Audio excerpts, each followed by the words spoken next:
La negociación de las FARC tuvo una etapa secreta previa antes de instalar la mesa de negociaciones, que también ocurrió en La Habana, Cuba, y en esa fase se acordó el tema agrario como el primer punto de la negociación de 5 puntos. El primer punto del tema de la tierra fue verdaderamente el puente de oro que le justificó a las FARC salir de una guerra de 55 años y pasar hacia la paz, y fue el puente de oro porque el tema agrario fue el tema fundacional de las FARC. Las FARC surgieron como una guerrilla campesina de resistencia contra el bombardeo militar que hubo sobre 5 grandes territorios campesinos que estaban organizados porque tenían alguna influencia del Partido Comunista y estaban en una lucha puramente agraria gremial. Fue táctico colocar el tema rural como el primero de la agenda de negociación porque le permitía salvar cara a las FARC y justificar ante su electorado y ante sus bases sociales. ¿Por qué estaban negociando? Porque el gobierno quería hacer una verdadera transformación del problema agrario. Además, el gobierno Santos, desde el 2010, comenzó a dictar medidas que iban en ese sentido, la primera de las cuales fue la Ley de Víctimas y Restitución de Tierras, que reconoció que en Colombia había un conflicto armado, cosa que el gobierno de Álvaro Uribe siempre había negado. En ese momento las FARC se convencen de que el tema agrario iba en serio para el gobierno Santos. Y allí las visiones de las FARC y del gobierno fueron muy coincidentes en cuanto a describir el problema agrario, caracterizarlo y buscarle solución. Y la solución era muy simple y muy reconocida en la historia colombiana, que era hacer una reforma agraria. Se llamó Reforma Rural Integral, para indicar que no solo es el problema de la tierra, sino todo lo que la rodea. Ahora, esto exige un nuevo ordenamiento territorial del país. Probablemente el tema más de fondo que se logró discutir en la negociación del punto agrario de La Habana fue el enfoque territorial. El enfoque territorial es un nuevo paradigma que cambia toda la concepción del problema agrario porque reconoce que en Colombia no hay un problema agrario, hay por lo menos 100 problemas agrarios que corresponden a 100 territorios diferentes, claramente diferenciados desde el punto de vista geográfico, económico, social. Hay que hacer una reforma agraria diferenciada por territorios. Otra implicación muy grande que tiene el enfoque territorial es que también se cambia el sistema tradicional de hacer políticas públicas sectoriales que las hace el gobierno central y las dispersa por el territorio. En una metáfora llamamos eso, se llama disparar con escopeta de regadera, dictar una misma política y regarla por todos los municipios, a ver en cuáles pega y en cuáles no. Y esa forma clientelista de distribución de bienes sectoriales del Estado se cambia por otra en la cual las iniciativas de desarrollo van a venir de abajo hacia arriba, desde lo local hasta lo territorial, hasta lo regional, lo departamental, para que sean las agencias territoriales las que definan el paquete de políticas sectoriales que necesita específicamente su territorio. Entonces podemos comenzar a regular muchos problemas políticos en el país.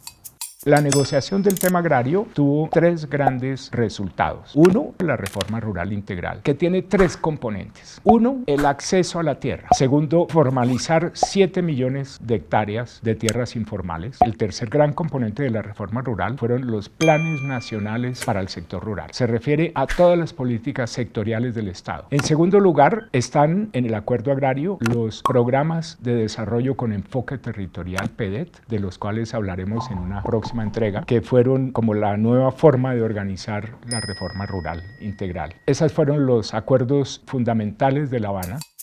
El acuerdo agrario se ha cumplido a medias durante el gobierno de Iván Duque. Tenemos que recordar que este fue, en primer lugar, el gobierno que subió al poder por su voto negativo frente al acuerdo de paz. En materia de tierras, fue bastante flojo. Se repartió poca tierra, se formalizó poca tierra y el proceso de restitución perdió fuerza, la fuerza que había tenido durante los 8 años de Santos. Habría que decir que tal vez los mayores avances del cumplimiento del tema agrario fue los PEDETs. Se organizaron 16 territorios PEDET que reunieron 170 municipios. Esto fue hecho durante el gobierno Santos en los años 17 y 18, pero que ya estaba listo cuando llegó el gobierno Duque. En cuanto a los planes nacionales, hubo un avance parcial. Se definieron los planes de unos 7 u 8 sectores y faltan otros 4 o 5 sectores de política pública por elaborar, pero esos planes nacionales tampoco son planes coherentes para el sector rural.